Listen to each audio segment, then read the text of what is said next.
luxury of being able to sit is really quite fantastic, so thank you. Thank you very much for inviting me, and I'm glad I had the opportunity to listen to the earlier panel. And I have a limited amount of time, as we all do. Even in a theological sense, we have a limited time, of which I've been now, as I've turned 70, I've now become increasingly aware. And so there's a great risk that I will spend a lot of time talking about who I am, which for a politician is a very easy thing to do. And I'm very aware that of the joke about the politician who proceeds to speak a lot about himself, and at the end of the conversation says, "But enough about me. What do you think about me?" So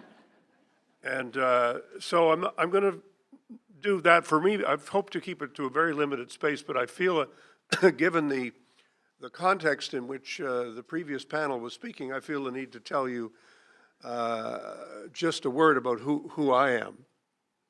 I am the son of my parents. My mother was born in England, and my father was born in Hamilton, Ontario.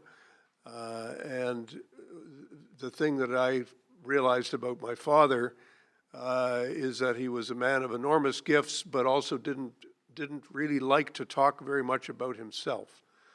And it was only as I was getting older that I realized in part why that was. And it's because he came from a family that had a mixed identity. His father was a Jewish immigrant who went from Lithuania to Scotland and fell in love with my grandmother, who was not Lithuanian, nor was she Jewish. She was extremely Scottish. She lived to be 107 years old. I always say to my political opponents, just watch out. If you think the game is over, it's not necessarily over yet. That intermarriage caused great conflagration in their families. And so my grandfather went from being Goodman Cohen, which was his name when he was born, to being William Ray, which is the name that's found on the headstone in Mount Pleasant Cemetery. And my father was raised as Saul Ray. And he was not, I wouldn't say, was not a man of deep faith in a traditional theological sense, but he was an enormously good person, and he was a diplomat. And his whole life, like many in his generation, was based on the experience of the Depression and the war and the consequences of that. And so he spent his entire professional career in dealing with the politics of the world. And that's how I grew up. I grew up, I went to high school in Geneva, Switzerland, at an international school, and the kids in that school were from all over the place. I also went to primary and junior high school in Washington, D.C., soon after the schools were integrated. And so I grew up in a place in a time where pluralism was part of my upbringing. It was part of who I was, and my parents' DNA was to be welcoming and to always reflect the fact that the world was complicated and diverse, and that it was our task and job to be part of that world as Canadians. And growing up in Canada, going to university here at the University of Toronto 50 years ago, fascinatingly enough, as I was listening to the conversation this morning, I was reflecting on the fact that when I was a student here in 1968, there was a teach-in. We used to have big teach-ins at Varsity Arena. And the teach-in the first year was on China. The teach-in the second year was on religion and international affairs. And much of the conversations that we're having now, we were having then. Which doesn't mean they're we haven't learned anything. It means that they're very necessary conversations to have. And it's so important for us to listen. Some of you have had the good fortune of reading some of my books will know that one of them was called The Three Questions, which was based on Hillel's famous three questions. Rabbi Hillel, as you know, was a rabbi who was one of the sages of the Jewish tradition. And his three questions were, if I am not for myself, then who is for me? But if I'm not for myself, then what am I? And if not now, when? And I think a lot of my political beliefs, and in part my humanistic beliefs, are a reflection of the answer to those three questions. So the first thing I believe about identity and about understanding identity and appreciating it is that you have to start with it. You have to start with knowing who you are and understanding who you are, and in not being afraid to assert who you are. That is a precondition. So I don't resent the politics of identity, because in a very important sense, I think that the repression of identity has been a very, very bad thing for civilization. The repression of sexual identity, the assertion of patriarchy, the assertion of any kind of racial or religious supremacy, the denial of difference, the refusal to accept that people are different and have different views, is a very important feature of our organized history, and it's not a pretty picture. So the assertion of identity is essential for our humanity, to tell us who we are, and to remind people who are talking that we don't necessarily share their views or agree with them or have the same background, because there are many circumstances, I'm sure we can all identify with this, where we're in a group of people and the assumption is everybody thinks like us. And that is not true. And everybody isn't us. So who are we and where do we come from is a very critical question. But, as Hillel points out, it's not the only question. And the problem comes when we get stuck on the first question. And if we get stuck on the first question, then what are we? We end up simply fighting about the assertion of our identity and about the assertion of our supremacy. And that, I think, is the next essential step to understanding our humanity. We understand our humanity by understanding our identity, but then we understand our humanity by knowing that everybody else has an identity as well. So how do we get along? How do we live with each other? How do we care for each other? How do we build societies of solidarity and understanding and mutual respect? And I think that in the title of my talk is reflective of my experience, and that is that pluralism, which I believe is the quintessential building block of our own country, that embracing our decision as a country to embrace pluralism in all of its forms has been a very hard-fought battle. And we ignore sometimes, we sometimes just assume how easy it is. Yeah, we all believe in diversity. Not always. It was not always the case. You talk to indigenous people and listen to their experience and listen to what the collective memory of their people is, and you appreciate the extent to which the people who came here did not recognize them as people at the beginning, and did not recognize them as having a valid place in the universe, other than as being subject people. English and French fought, and when the British won for a long time in this province, French was repressed as a language. Diversity was repressed. There was religious and social and racial discrimination of all kinds. People were kept out of the country because they were of a different color or a different background, or if they came from Asia, they were limited in their numbers and forced to pay a poll tax. Everybody was made to feel not simply different, but worse, inferior. And so we have struggled as Canadians with these issues, and we are part of this struggle, which I believe, when we really come to fully appreciate our own history and who we are collectively as a people, we begin to appreciate more and more how we can play a constructive role in the world, because our experience is actually one that's universally shared.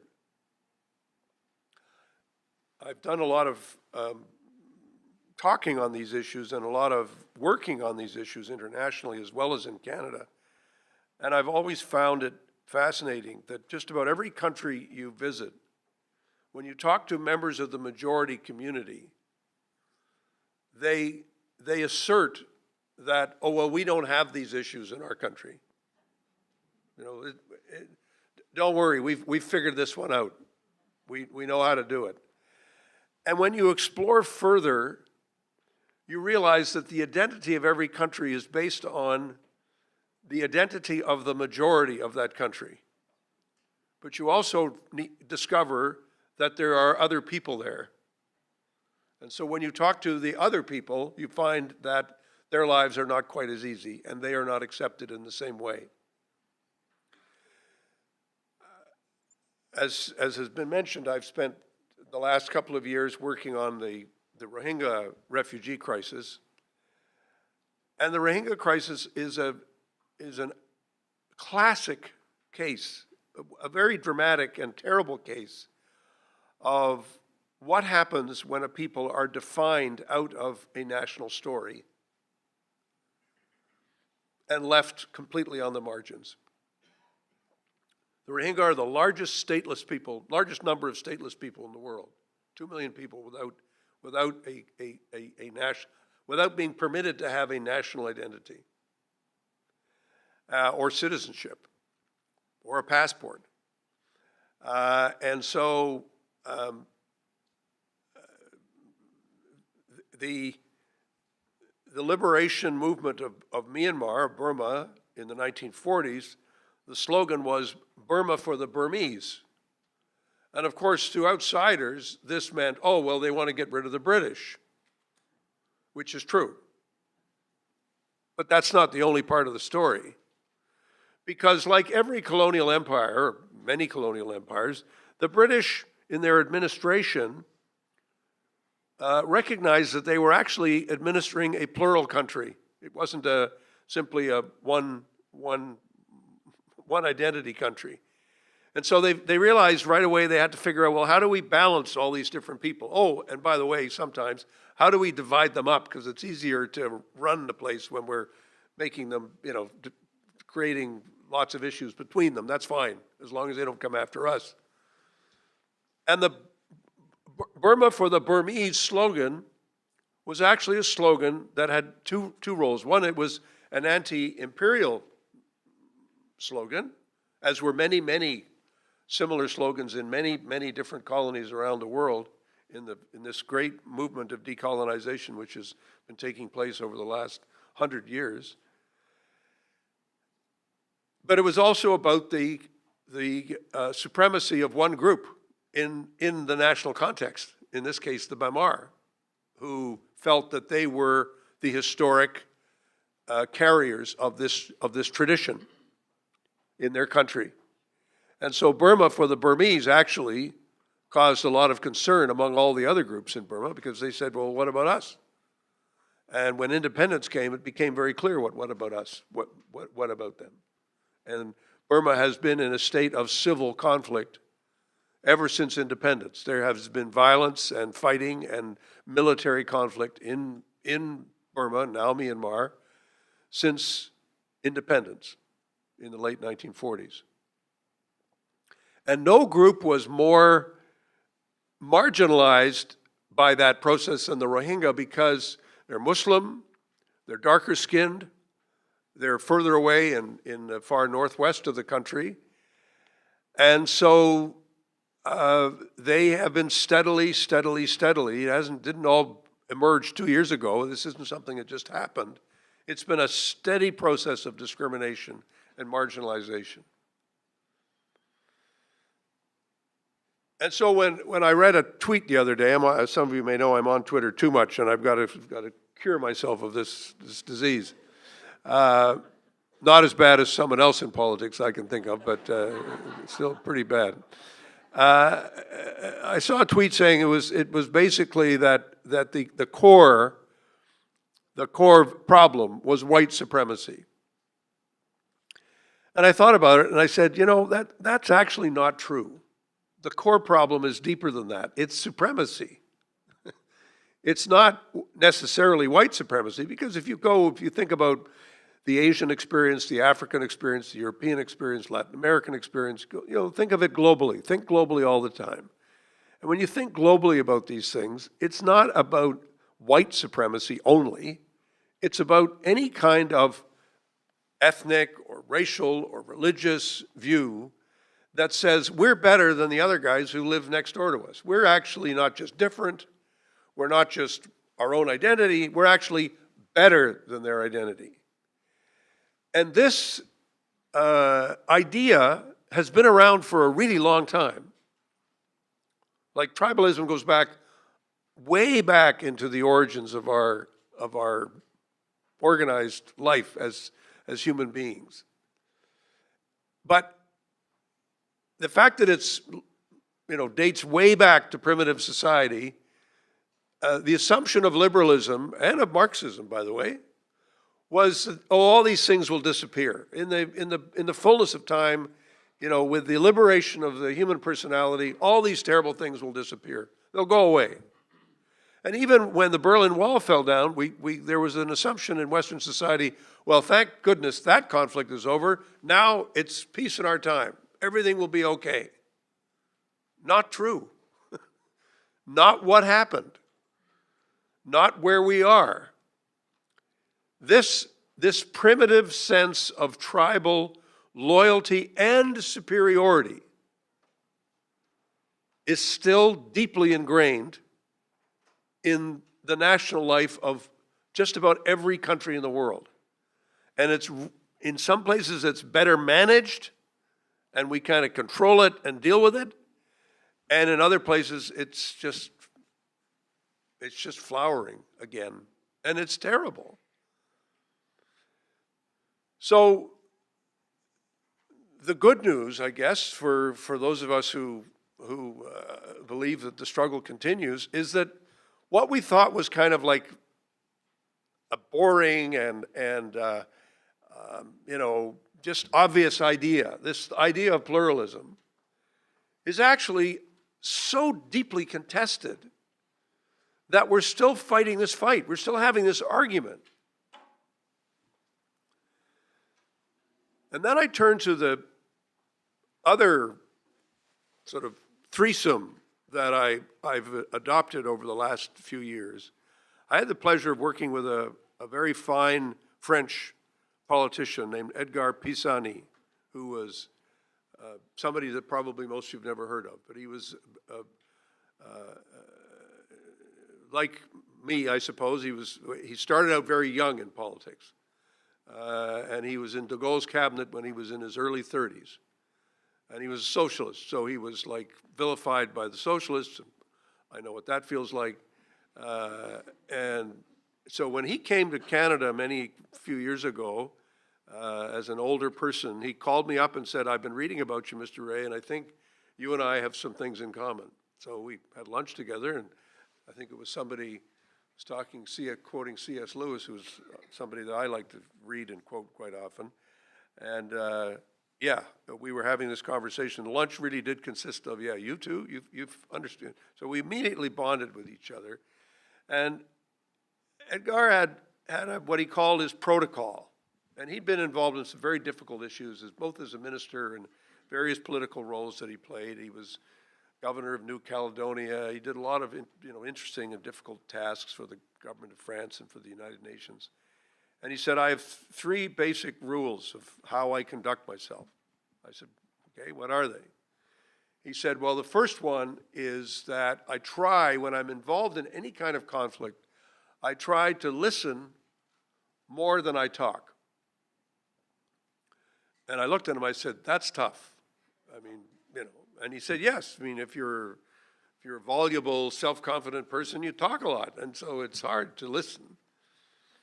But the more work I've done as a mediator, and not so much as a politician, but more as a mediator, the more I realize that actually we don't listen very much in our culture. And particularly, I would say, men don't listen very much. And there are issues here of patriarchy which still continue. And I think we need to, the gender issue is really important to embrace and understand as an issue, as a problem, but also as part of a solution. Because the more we learn about listening, I think the better off it is. And one of the reasons I'm such a strong advocate of more and more women in politics is I hope eventually it does begin to change the culture. Although sometimes you wonder if that's what's happening, but you hope that it can begin to happen. And he said the second thing is start every conversation, every dialogue, every process of mediation and learning with the assumption behind what you say that you actually might be wrong. That what you actually think might be completely incorrect. And I said, that's hard too.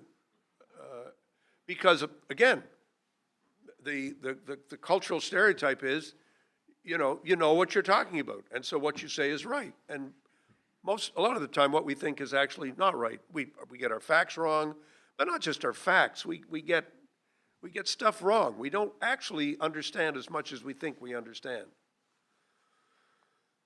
And the third, he said, is, and our job as mediators, and he was talking to me as I was getting into my 60s. He said, as you get older, he said, you're going to have to think more and more like, in French, un vieux, we say in indigenous culture, like an elder, like somebody who's getting older and trying to share some of their wisdom. And he said, what you have to do is create the space where those two things, those first two things, can actually happen. And I've realized when he was saying this, I said, Parliament is terrible at all this stuff. I mean, Parliament is a terrible institution. People don't listen. You can just watch it. Nobody's listening. We're not listening to them anymore. I mean, everybody just turned off the screen and said, I really don't want to listen to this anymore. I don't want to watch it. I don't want to listen to it. And the second thing is that there's very, very few opportunities for people to say, I made a mistake. I was wrong. And actually, I've tried to do that in my political life, and it hasn't helped. I mean, sometimes you say, I made a mistake. Oh, you admit you were wrong. Yeah, I admit I was wrong. I thought that was, and if you do that too often, they say, well, when are you going to get it right? And, so you get punished for admitting that you were wrong. And the third is that Parliament is not a space where we allow the first two things to happen. We don't allow people to listen. We don't allow people to change their mind. And we don't allow people to have a serious dialogue. One of the things that I found in my work, particularly the last 5 years of working on Indigenous issues, is the benefit of working in a circle. We're not in a circle now, and this actually is a problem. Because I'm at the you're all looking at me, and I'm looking up at you, and you're all listening, and I'm talking, and that's not a healthy place to be. The healthiest place to be is in a circle, Because a circle means everyone is equal. You're all in the circle. Nobody's outside the circle, everybody's in the circle. Nobody's at the back of the room. There is no back or front of the room. There's just a place. And we don't have in our minds the idea of the circle. But we need to have the idea of the circle. And we need to have the idea that pluralism is a very contested idea around the world. Now, when a Westerner says these things to somebody in Asia or Africa, you're often accused of, well, you're just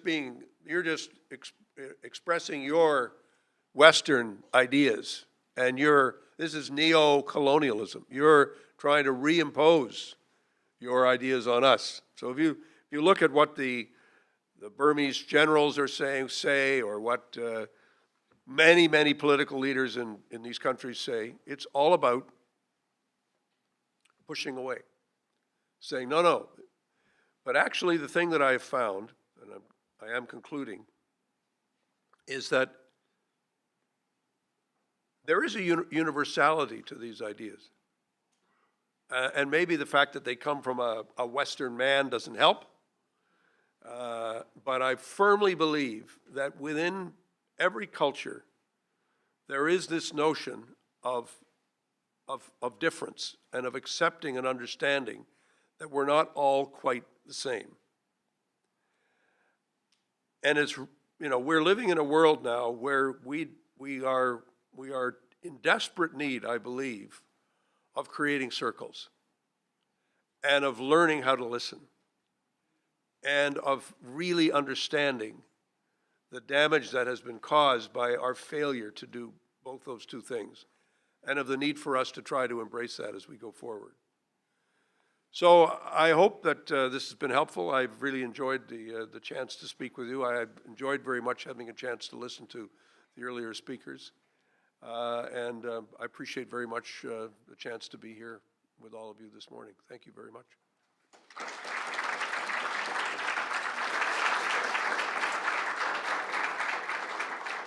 you going to do some questions?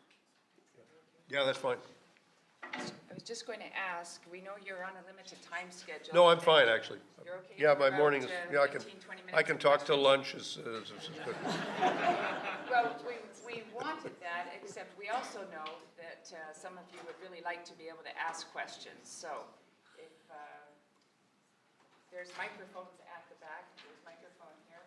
If anybody would like to come forward for a question. Dramatic agreement everywhere. Yes, ma'am. Can you identify yourself for? From Montreal. Well, thank you so much. My question is, to your point of view, when you're speaking about this global supremacism, it can be everywhere. What's the role of religions in this?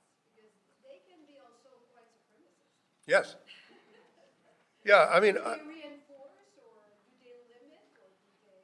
look, I mean, I don't think, people sometimes say religion is the cause of these divisions. I don't believe that. I believe that religion can be the expression of those divisions, and historically has been, in many respects. But I also believe that underneath it all, behind it all, as imperfect as these expressions are, religion can also be an expression of love and of understanding and of a sense of our common humanity. And the other thing I think that at its best religion does is it reminds us that there's something bigger than us. There's something more than us. So in law, we say, the rule of law, we say, well, the principle of the rule of law is that no matter how high you may be, the law is always above you. And as I interpret religion, what's common to it is we are not all there is. We're the product of something bigger, and there's something above us that means we owe respect to something greater than just ourselves as individuals. But religion, in practical terms, religion has often been the expression of hate. It's often been the expression of superiority. It's often been the expression of exclusion. And I think Chandra referred to that earlier. Look at the Crusades, the Inquisition. I mean, in any religious tradition, you can look at it. What has troubled me recently has been the realization, and I've found this in Sri Lanka as well as in Myanmar, is that organized Buddhism can be as intolerant as any religious fundamental group you want to think about. So can organized Hinduism. So the religions that we all associate with peace and reflection and meditation, not so much always. And so you have to be aware of that and understanding of that it's not as simple as all that. Yes, ma'am. We'll listen to the women's voices first. Ann Pearson, nice to see you. Great to see you, Ann. I was wondering if you could shed any light on whether the Buddhist generals in Myanmar are starting to listen. Are they at all starting to see the humanity of the Rohingya? Or are any of the other people of Myanmar? Any progress? I could be dismissive and say no, but I mean, I think the reality is that I think world opinion and opinion generally makes a difference. I don't see any change in behavior yet. But I think what was implicit in your question was that this is not simply a function of the generals. It's a deeper problem than that. Most repressive or discriminatory or populist, kind of expressions of hatred or superiority are unfortunately based in public opinion. That's what makes them so intractable.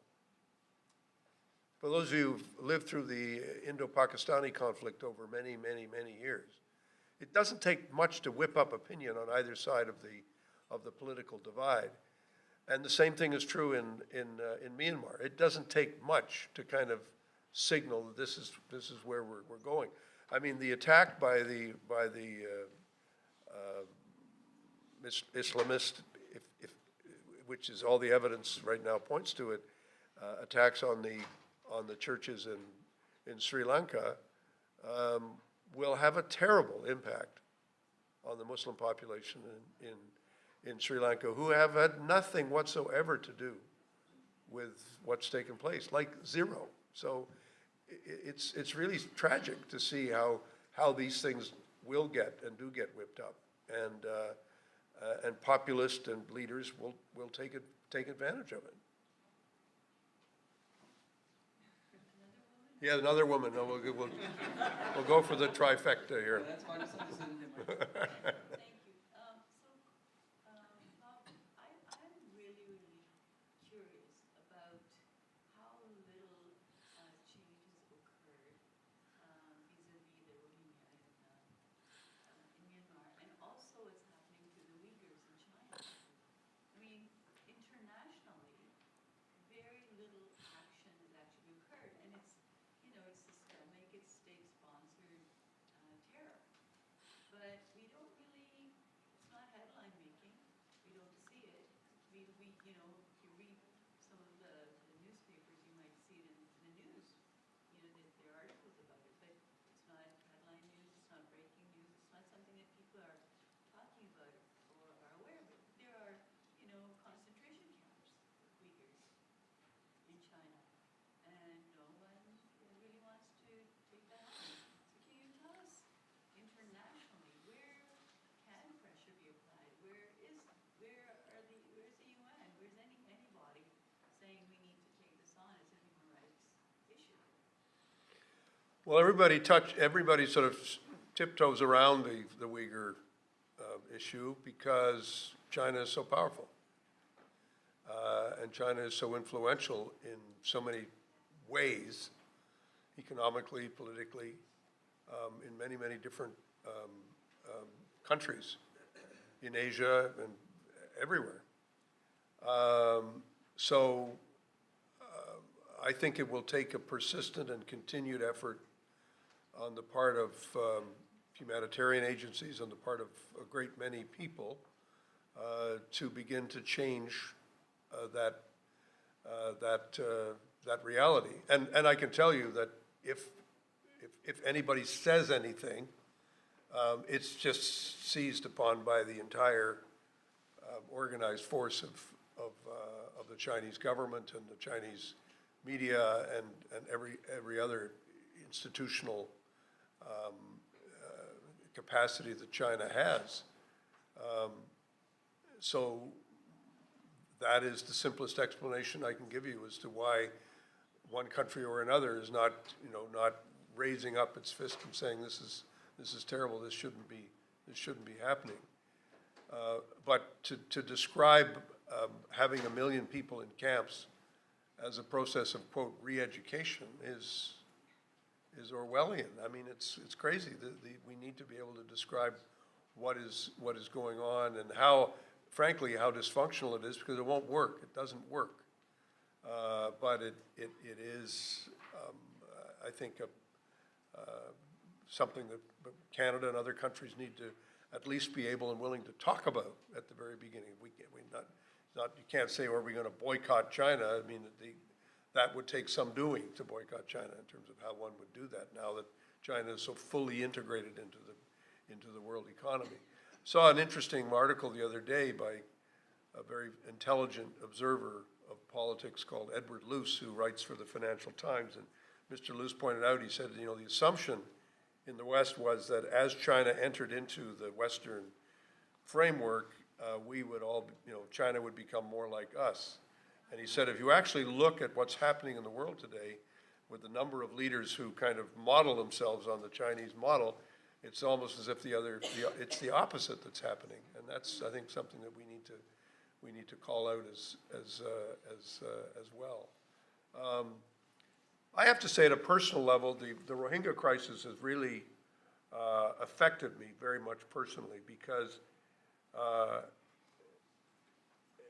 you realize that there are still groups in the world that just don't get a hearing, don't get a place, don't get attention, and it really is important. I mean, as I think about what I'm doing and what more I need to do, I really believe that part of what we need to do as human beings is we need to give attention and voice to people who don't have it, and that's often not that popular with people. I mean, the West, I was appointed at a time when there was a lot of media concentration on, look at these people, they're having to leave their country and flee into a refugee camp. Well, now they've been there for a year and a half. Where's the media now? Where are the visits to the camp? Well, you get it on Twitter. If you follow social media, you'll follow it.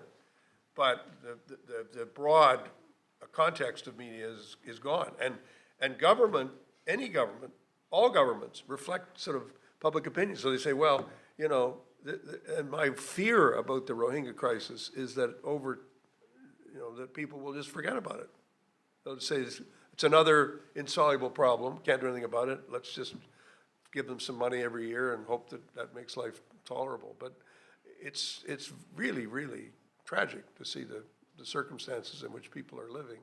No real education, no real attention being paid to their situation, no movement inside Myanmar to deal with their problem. In fact, quite the reverse situation in many ways is getting worse in terms of what's happening to their homeland, how that situation is being faced up to. So it's not good.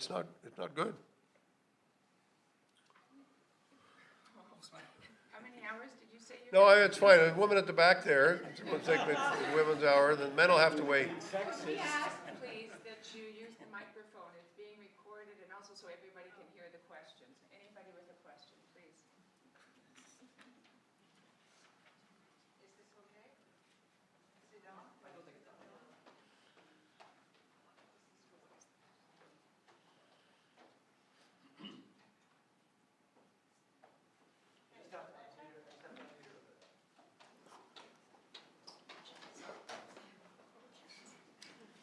Okay, Yeah, there it is, it's on now. okay. No, this is kind of personal.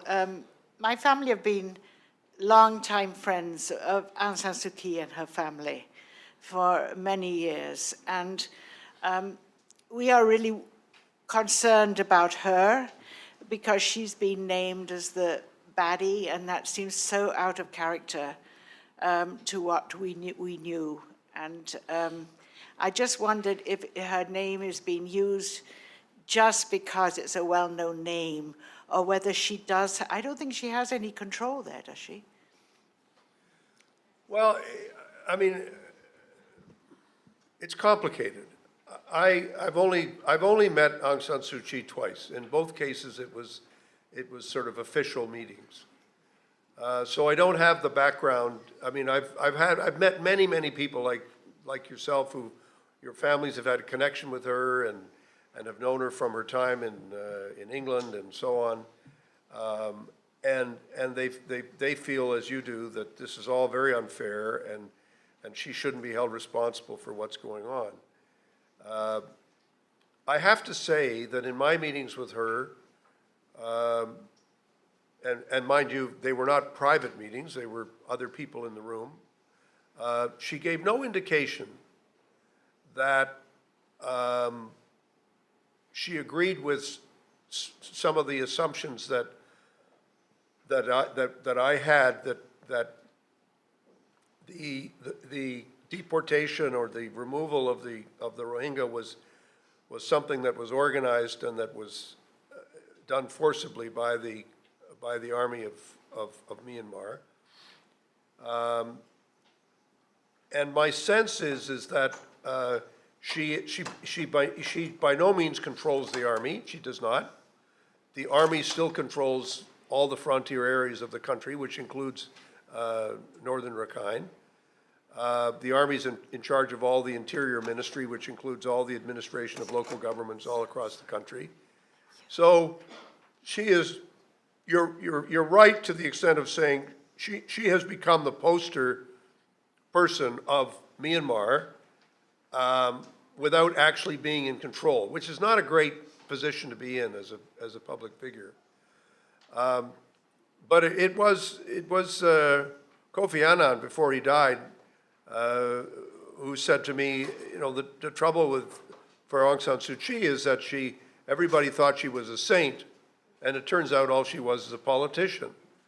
And I think to some extent we projected onto her values and instincts which she may not really have had. She's certainly somebody who believes strongly in a civilian government. She believes very strongly that people should not be repressed in the country. But I never heard her say, I believe that Rohingya should be citizens and I'm going to do everything I can to get them back. I've never heard her say that to me. Because, frankly, if she said it to me, she'd be saying it to the rest of the world, and she'd be saying it to her own country. And one of the problems, we talked about it from Ann Pearson's question, talked about how do we deal with this question of the whipping up of public sentiment. And the fact is public sentiment against the Rohingya is very whipped up in Myanmar. And she's living in that. That's the context in which she is working. Is it related, do you think, to religion between the Buddhists and Muslims? Yes, in part. It's partly religion, it's partly racial, it's partly ethnic identity. The Bamar it's not only about Buddhism, but it's about a particular brand of Buddhism, and it's about a particular way in which Buddhism is used. And it's a particular sense that Buddhists have in Myanmar, they also have it in Sri Lanka, that actually, although they're the majority in their own country, they're actually a minority in the broader Asian world, so that they feel the impact of Hinduism and Western values and Christianity and Islam all these are potential waves that can come in and take away their particular identity. And I'm not an expert, but I certainly have done enough reading and talking to people to say that seems to be something underlying what's taking place. Thank you. That'll be very helpful to my family who have been quite concerned. Thank you. Thank you. Thank you. I apologize that it's also my unfortunate duty to keep Mr. Ray on schedule. No, I'm okay. If people are willing to, I mean, I don't want to interfere with the rest of the panel discussions, but my schedule is not a challenge at the moment. I'm sort of unemployed, yeah. Okay, we'll take one more question, okay, and then one quick question, and then we'll end.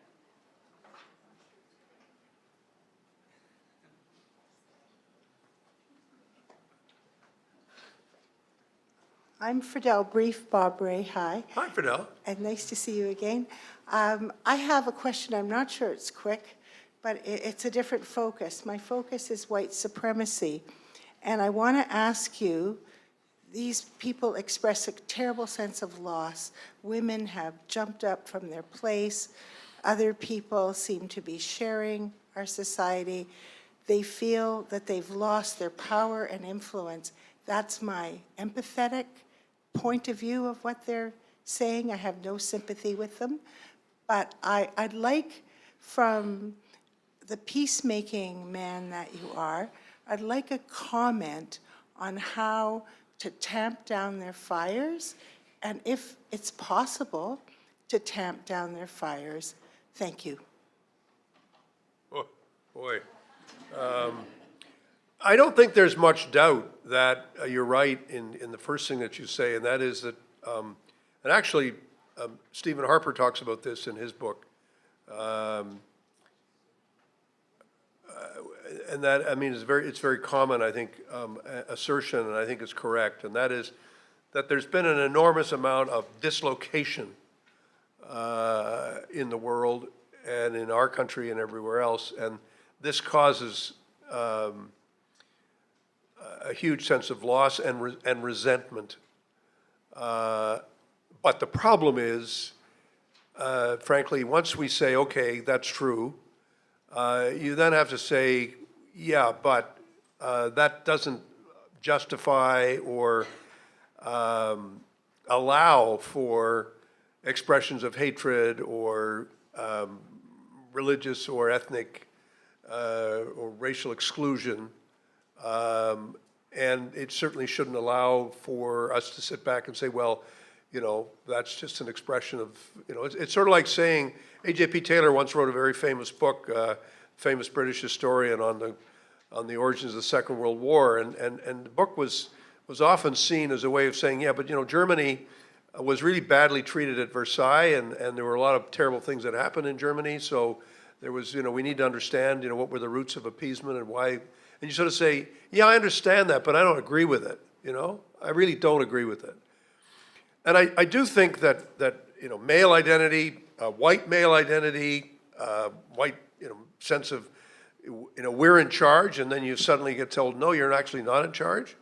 You sort of say, we're going to have to go through this adjustment because it has to happen quick, because the costs and consequences of saying, well, you know, the way it's expressed is with so much venom and so much loathing and hatred that you say we're seeing, you know, anti-Semitism is coming back, never gone away. It's the chronic disorder of our civilization. It's been there for thousands of years, even before the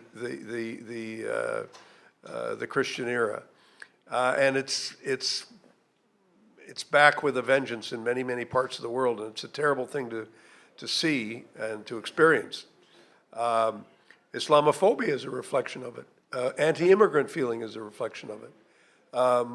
Male refusal to accept the equality of women, and not just the equality of women, but women, you know, taking positions of responsibility. The way the U.S. dealt with Hillary Clinton's candidacy was partly a reflection of that. So, yeah, you kind of say, yes, there's a loss, and we've seen it economically, and we see it socially, but that doesn't give anybody anybody an excuse to scapegoat somebody else. It doesn't. It never, and we have to distinguish between understanding, why people feel the way they do, and also saying, look, I can't necessarily change the way you think or feel, but I have to be able to change the way you behave. Because if your behavior is discriminatory or violent or hateful, then we have to deal with that in a very forceful way. We have to call it for what it is. So I don't think we call everything racism or call everything white supremacy. I just think you need to understand, yes, is it a force? Of course it is. But we need to understand that it's not the only one we need to worry about, unfortunately. It's not the only source of hatred in the world, but it's an important one. But you can't really ignore the problem, which is hatred is never good. Even though you understand its origins, its expression is always horrible and destructive. So we need to be upfront about that, I think. Thank you so very much. Thank you.